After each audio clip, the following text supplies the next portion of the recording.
Hello friends, welcome to today சமையல். இன்னைக்கு நம்ம டுடே சமையல்ல மீந்து போன சாதத்தை வச்சு ஒரு அருமையான பூ போல இடியாப்பம், கூடவே அதற்கு ஒரு அருமையான சைட் டிஷ், அதாவது காய்கறிலாம் எதுவும் இல்லாமல் ஒரு சூப்பரான சொதி யாழ்ப்பாண ஸ்டைலில் எப்படி செய்யலான்னு தான் பார்க்க போகிறோம். முதல்ல நம்ம சொதி எப்படி செய்யறதுன்னு பார்க்கலாம். அதுக்கு முதல்ல ஒரு கடாயில் 2 ஸ்பூன் அளவுக்கு எண்ணெய் சேர்த்துக்குங்க. எண்ணெய் காஞ்ச பிறகு ஒரு சின்ன துண்டு பட்டை, நிறைய சேர்க்க வேண்டாம், கூடவே ஒரு அரை ஸ்பூன் அளவுக்கு சோம்பு, அதாவது பெருஞ்சீரகத்தை தட்டி எடுத்துருக்கேன், சேர்த்துக்குங்க. இப்போ இது எல்லாமே பொரிஞ்சு வந்த பிறகு கூடவே கொஞ்சமாக கருவேப்பிலை இலைகள் சேர்த்துக்குங்க. அடுத்ததாக அரை டீஸ்பூன் அளவுக்கு பொடிசாக கட் பண்ண இஞ்சி சேர்த்துக்குங்க. இந்த இடத்துல பூண்டு சேர்க்காதீங்க. கூடவே 5 பச்சை மிளகாய் நீல வாக்கில் எடுத்துருக்கேன், சேர்த்துக்குங்க. இந்த இடத்துல உங்களுக்கு காரம் எந்த அளவுக்கு தேவையோ அதுக்கு தகுந்த மாதிரி நீங்கள் பச்சை மிளகாவை கூடவோ குறைக்கவோ செய்துக்கலாம்.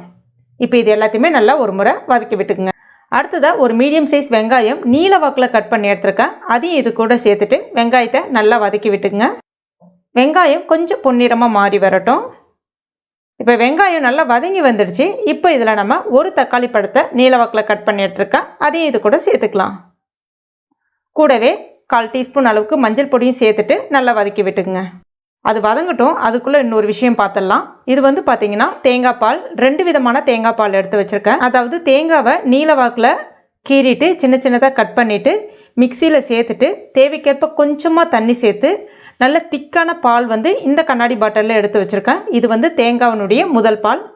அடுத்ததாக மறுபடியும் 1லேருந்து 1.5 கிளாஸ் அளவுக்கு அந்த சக்கையிலே தண்ணி சேர்த்துட்டு மறுபடியும் ஒரு தடவை நல்லா அடைச்சிட்டு வடிகட்டிட்டு 2வது பால்ன்ற மாதிரி எடுத்து வச்சுருக்கேன். அதாவது தேங்காவை நல்லா மிக்சியில் அடிச்சுட்டு வடிகட்டி எடுத்திங்கன்னா கிடைக்கக்கூடியது முதல் பால், 2வது பால்.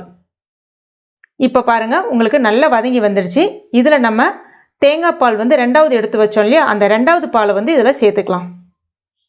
கூடவே கொஞ்சமாக தண்ணி தேவைக்கேற்ப சேர்த்துட்டு ஒரு முறை நல்லா கலந்து விட்டுக்குங்க. இப்போ இதை மூடி வச்சுருங்க. இது ஒரு 5 நிமிஷம் போல் அப்படியே கொதிக்கட்டும். ஏற்கனவே வெங்காயம் தக்காளி எல்லாமே நல்லா வதங்கிடுச்சு. இதில் நம்ம எந்த காயும் சேர்க்கல. இப்போ நல்லா கொதிச்சு வந்திருக்கு. இப்போ இதில் நம்ம ரெடி பண்ணி வச்சுருக்க அந்த தேங்காய் பால் முதல் பால் இருக்கு இல்லையா, அதை சேர்த்துக்குங்க. சேர்த்துட்டு ஒரு முறை கலந்து விட்டுக்குங்க. இந்த திக்கான தேங்காய் பால், அதாவது முதல் பால் சேர்த்த பிறகு பார்த்திங்கன்னா ரொம்ப கொதிக்கணுன்ற அவசியம்லாம் கிடையாது. ஜஸ்ட் ஒரு கொதி வந்தால் மட்டும் போதும். இப்போ பாருங்கள், இந்த மாதிரி. இப்போ இதில் தேவையான அளவுக்கு உப்பு சேர்த்துக்குங்க. கூடவே கொஞ்சமாக கொத்தமல்லி இலைகள் தூவிக்குங்க. அவ்வளோதான். நல்லா மணக்க ஒரு சூப்பரான சொதி ரெடி ஆகிடுச்சு. இது ஆப்பம், இடியாப்பம், இட்லி, தோசைக்கு எல்லாமே ரொம்ப அருமையாக இருக்கும். அடுத்ததாக நம்ம மீந்து போன சாதத்தை வச்சு இடியாப்பம் எப்படி செய்யறதுன்னு பார்க்கலாம். அதற்கு நான் இன்னைக்கு 1 கப் அளவுக்கு மீந்த சாதம் எடுத்திருக்கேன். இது நான் காலையில் வடித்த சாதம் தான். குக்கர் சாதம் மேக்ஸிமம் இதற்கு பயன்படுத்தாதீங்க. ஏன்னா சில டைமில் அது ரொம்ப அந்த கஞ்சி தண்ணி அதிலே இருக்கு இல்லையா, ரொம்ப குழகுழப்பு தன்மை கொடுக்கும். இடியாப்பம் சரியாக வராது. ஸோ வடித்த சாதமாக இருந்தால் ரொம்ப பெஸ்ட்டாக இருக்கும். இந்த சாதத்தை மிக்சியில் சேர்த்துட்டு தண்ணிலாம் எதுவும் சேர்க்காம நல்லா நைஸாக அரைச்சி எடுத்துக்கங்க. இப்போ பாருங்கள், இந்த மாதிரி. இதை இப்போ ஒரு மிக்சிங் பவுலில் சேர்த்துக்குங்க. கூடவே இதற்கு தேவையான அளவுக்கு உப்பு. நான் சாதத்தில் உப்பு போட்டு வடிக்கலை. நீங்கள் ஏற்கனவே அந்த மாதிரி உப்பு போட்டுருந்தீங்கன்னா இந்த இடத்துல உப்புனுடைய அளவுகளை கூடவோ குறைக்கவோ செய்துங்க. அடுத்ததாக 1 கப் அளவுக்கு அரிசி மாவு. எந்த கப்பால் சாதம் அளந்தனோ அதே கப்பாலே 1 கப் அளவுக்கு அரிசி மாவு, பச்சரிசி மாவு, இடியாப்பத்துக்கெலாம் பயன்படுத்துவோம் இல்லையா, அந்த மாவு தான் நான் இன்றைக்கி எடுத்திருக்கேன். அதையும் இது கூட மொத்தமாக சேர்த்துறாதீங்க, கொஞ்சம் கொஞ்சமாக சேருங்க. ஏன்னா சில சாப்பாட்டு அரிசி பார்த்திங்கன்னா அதிகப்படியான குழகுழப்பு தன்மை கொடுக்கும். சில அரிசி ஓரளவுக்கு தான் குழகுழப்பு தன்மை கொடுக்கும். அதனால் எடுத்தோடனே எல்லாத்தையும் சேர்த்துறாமல் கொஞ்சம் கொஞ்சமாக சேர்த்துட்டு நம்ம எப்பவுமே இடியாப்பம் மாவு பதத்துக்கு கொண்டு வருவோம் இல்லையா, கொஞ்சம் சாஃப்டாக அந்த மாதிரி கொண்டு வந்துக்குங்க. இந்த இடத்துல தண்ணிக்குன்னு எதுவுமே சேர்க்காதீங்க. தண்ணிலாம் எதுவும் சேர்க்காம அந்த சாதத்தில் இருக்கக்கூடிய அந்த குழகுழப்பு தன்மையை எடுக்கிறதுக்காக தான் நம்ம இந்த அரிசி மாவு சேர்க்குறோம். இப்போ பாருங்கள், இந்த மாதிரி இந்த பதத்துக்கு கொண்டு வந்துருங்க. சப்போஸ் உங்களுக்கு ரொம்ப திக்காக இருக்கிற மாதிரி இருக்குது, நீங்கள் அரிசி மாவு சேர்த்துட்டீங்க அப்படின்னா கொஞ்சமாக கூட சுடு தண்ணி ஊற்றிங்க, ரொம்ப அதிகமாக ஊற்றிடாதீங்க. அடுத்ததாக இடியாப்ப குழல் எடுத்திருக்கேன். இந்த குழல் தான் எடுத்திருக்கேன். இதில் மாவு சேர்த்துடலாம். இடியாப்ப தட்டில் எண்ணெய் தடவி வச்சுருக்கேன்.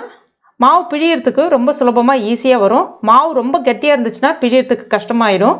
அதனால் கொஞ்சம் இலகுன மாதிரியே வச்சுக்கோங்க. இப்போ பாருங்கள், ரொம்ப அருமையாக பிழியறதுக்கு வருது. இதே மாதிரி எல்லாத்தையும் ரெடி பண்ணிக்கலாம். அடுத்ததாக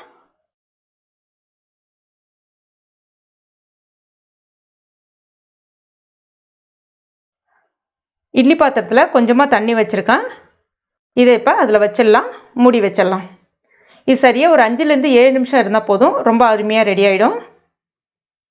இருக்கட்டும். இப்போ ஒரு 7 நிமிஷம் ஆயிடுச்சு. இதை நம்ம இப்போ திறந்து பார்த்துடலாம். அவ்வளோதான், நல்ல பூ போல் ஒரு சூப்பரான இடியாப்பம் ரெடி ஆகிடுச்சு. இதை அப்படியே எடுத்து பரிமாற வேண்டியதான். இப்போ இது கூடவே அந்த ஒரு அருமையான சொதி, யாழ்ப்பாணத்தில் செய்வாங்க, ரொம்ப ரொம்ப அருமையாக இருக்கும். இது சேர்த்துட்டு நல்லா தொட்டு சாப்பிட்டிங்கன்னா அவ்வளோ கமகமனு அவ்வளோ சூப்பராக டேஸ்ட்டாக இருக்கும். கண்டிப்பாக ட்ரை பண்ணி பாருங்கள். வித்தியாசமான சுவையில் இருக்கும். ட்ரை பண்ணிவிட்டு மறக்காமல் எனக்கு கமெண்ட் பண்ணுங்கள். இந்த வீடியோ பிடிச்சிருந்தா லைக் பண்ணுங்கள். உங்கள் நண்பர்கள் மற்றும் ஃபேமிலி மெம்பர்ஸ் கூடயும் மறக்காமல் ஷேர் பண்ணிக்கங்க. மேலும் இது போன்ற டேஸ்டி ரெசிபிகளுக்கு நம்ம டுடே சமையல் இது வரைக்கும் நீங்கள் சப்ஸ்கிரைப் பண்ணாத நண்பர்களாக இருந்தீங்கன்னா உடனே சப்ஸ்கிரைப் பண்ணிக்கங்க. கூடவே மறக்காமல் அந்த பெல் நோட்டிஃபிகேஷன் சிம்பிளையும் ப்ரெஸ் பண்ணிங்க. அப்போ தான் நான் எந்த வீடியோ போட்டாலும் உங்களுக்கு நோட்டிஃபிகேஷன் வரும். தேங்க்யூ.